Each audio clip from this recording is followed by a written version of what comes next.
All right, Apple, let's see what you got. They just, Apple apparently just announced their brand new Mac Pro, and I'm pretty pumped. I'm excited to check it out, so let's see. Where is it? 2 hours, jeez. What are the Verge's coverage? The Verge they always do it quickly. See, WWDC in 13 minutes. Here we go. And welcome to WWDC 2019. I'm excited to share with you this morning how we're going to make... I don't care about tvOS. Where the Mac at? Let's get to the Mac. Let's I don't want to waste no time. To the Mac. Yeah, let's turn to the Mac. This is the new Mac Pro. That thing looks like a cheese grater. We're using a brand new Intel Xeon processor, and it has up to 28 cores, 6 channels of super fast ECC memory, and 12 DIMM slots, enable an incredible 1.5 terabytes of system memory. 105 so we're bringing terabytes PCI of what? expansion back to the Mac. Has 8 internal PCI slots. I don't know what PCI IO card slot has 2 is, I ain't gonna Thunderbolt lie. 3 ports. LCD display Oh, hit that with monitor over 20 go. million pixels. It's a 6K Retina display. And so we call this display the Pro Display XDR. XDR. Now, if you look at other systems okay. configured with comparable components, you'll Okay. see that they cost around $8,000. The new Mac Pro will start at $59.99. It's going to be available this fall. The Pro Display XDR Okay, that makes sense. will be $49.99 for the display itself. The What? boost mount adapter will be Wait. What? $5,000 for the monitor? $199, and the Pro stand $999. It's Mac OS. Wait. The Verge. How y'all just gonna blow past those prices like they ain't nothing? What?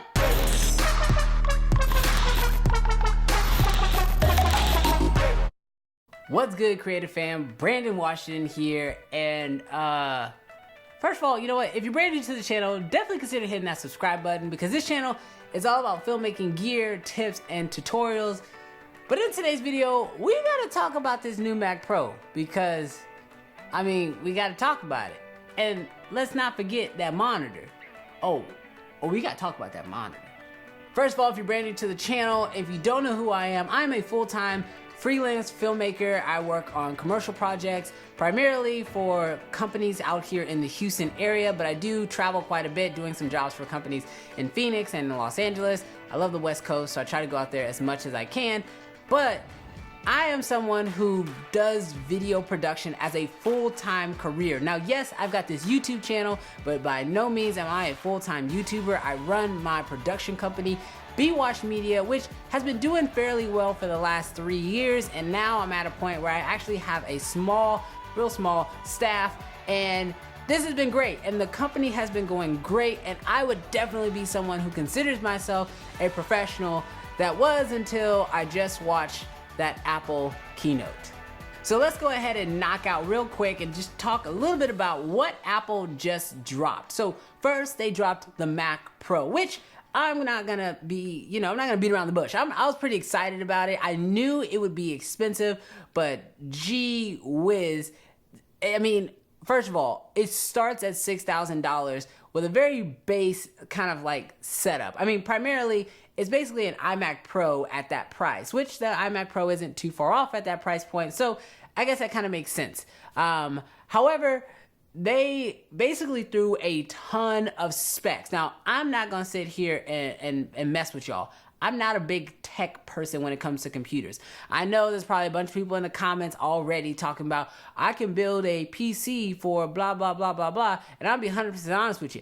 I can't build that PC because I have no idea what it takes to build a computer. I don't understand specs. Although I worked at Apple for a long time, pretty much the only things that I know is you want to get a screaming processor, you want to get as much RAM as you can get, and then you want to have fast hard drives, which I just use SSDs because that's as fast as I know. I don't know. That's all I know. So this is basically my level of intelligence when it comes to computers. And so when this guy, I don't remember his name, whatever his name was, when he got up on stage and he started throwing all these specs out there All I heard was blah, blah, blah, blah, blah, expensive, blah, blah, blah, blah, blah, a lot of money, blah, blah, blah, blah, blah. This computer really is going to be fast, which I'm going to be honest. I was excited about that. I was super excited about that. And I knew the Mac Pro would be expensive. I'm not an idiot. I wasn't expecting it to be cheap. I wasn't expecting it to be affordable. I mean, now they did say compared to other PCs at their same price point,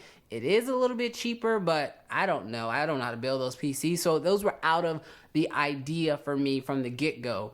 And so when it came to the Mac Pro, I pretty much got what I expected. Now, of course, with the Mac Pro, Apple's plan is to build this thing with the future in mind. I mean, let's face it, if you spend over $10,000 on a computer, it's not something you're going to want to have to upgrade in like 2 or 3 years. I mean, no one would want to have to do that. And with as modular as this thing is, it sounds like you should, however, be able to upgrade certain parts of it as you grow with that computer, which as someone who will probably not buy the most maxed out version, I'm excited to see that will be an option for someone like myself. Now, a couple comments and a couple statements that I've heard about this Mac Pro, I know some of you guys have probably been thinking this, is, well, if the base model is $6,000, how much is the full version? And to that, there's a ton of speculation. Here's my guess. Over $40,000. That's right. Over $40,000. And here's the reason why I personally think it's going to be over $40,000 is because of how much this thing can hold. I don't really see anybody fully maxing this thing out. I mean, to fully max this thing out, you could have 4 processors in it, up to 1.5 terabytes of RAM. I don't even have a terabyte of storage in my MacBook, but this thing will have 1.5 terabytes of just RAM. And then on top of that, all the graphics cards, all the afterburner upgrades, all the extra upgrades when it comes to storage and SSDs, and then all those IO cards, which I don't really know what you do with those, but so much upgrades can be done with this computer that it is by far, in my opinion, it'll be at least probably $50,000. I don't know. It's gonna be hella expensive. So with that being said, is this a computer that I'm gonna max out and buy? Heck no. There's no way I could possibly do that. And I'd be very surprised if the people who do max it out, who can purchase it, are not companies that are running full-fledged production houses that are building like rendering farms or graphic design rendering farms, things like that, because those are really the only people I could imagine who could really take advantage of that much power. Okay, so now that we've got the Mac Pro sort of out of the way, which we'll touch back on it in a little bit, let's jump into that monitor, because that's where Apple hit me in the feels. I'm not gonna lie. Apple hurt me with that monitor. I knew from all the rumors and everything that Apple would be announcing their new cinema display. And for that, I was excited. I mean, I am someone who runs 2 monitors whenever I'm working at my desk, and I love the 2-monitor look, and I've been looking to upgrade my monitors for a long time since I work off 2 1080p monitors, but I shoot most of my content on the Blackmagic Pocket Cinema camera in 4K, and so I'm never truly seeing the full resolution that my camera is putting out. So for this reason, I wanted to pick up 2 4K monitors, and everything pointed to Apple giving us their 4K or 6K monitors, which, I mean, I'll be honest, they did give us a 6K monitor, but boy, did they give us more than a 6K monitor. This thing is ridiculous. It looks amazing, and I've not even seen the thing in real life. I mean, this thing looks so good, and with all the specs and everything that it says it can do, the very first thing that I thought was, how expensive is it gonna be? Because I had already put my money aside to be able to buy 2 of these things. And I'm gonna be honest, the money that I put aside to buy 2 of these things could barely buy me 1. And for that reason, I don't know if this is a monitor I can pick up. I mean, this thing is amazing. It sounds amazing. I would love to see it in person. But as someone who, you know, I do video production full time, and it is a career, and I would consider myself a professional, but geez, $6,000? I mean, now, yeah, Apple will tell you that the monitor costs $5,000 and then the stand costs another $1,000, but who's gonna buy this monitor without the stand? I mean, maybe if you have a VESA arm, but you know, can you really do that? I don't know. This monitor looks amazing, but as someone who is a professional, I can't even see myself pulling the trigger on this monitor, which really sucks because I've been holding out on buying a monitor, waiting for Apple to release theirs, and it seems like I'm not gonna be the right client for their monitors. I'm gonna say something here that's, you know, it's a little controversial. It's not that bad. Okay, wait, hold on. It is bad, but it's not that bad. I mean, $5,000 for this monitor, if you think about it as just an editing monitor, as Apple tried to position it, it's expensive. Like, it's dumb expensive. However, the way Apple actually kind of positioned this thing with having over 1,000 nit brightness, having the extreme DR or XDR as they called it, having all those extra little features, I think the main reason why Apple did all this was because they were trying to build one monitor that could be used not only in a production house as an editing monitor, but it could also be used in the field as a field monitor.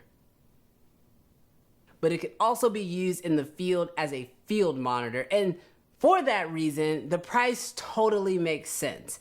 I mean, a lot of professional videography crews and companies, they always have to take a field monitor out, which you can edit on the site, you can produce dailies, or you can even just use it as a reference monitor. And if you're shooting on high-end production cameras like Reds or Arri Alexas, spending $6,000 on your reference monitor really isn't that much money, especially if you want to fully see how your image is going to look in full HDR, which HDR is the current and it is the future when it comes to video production.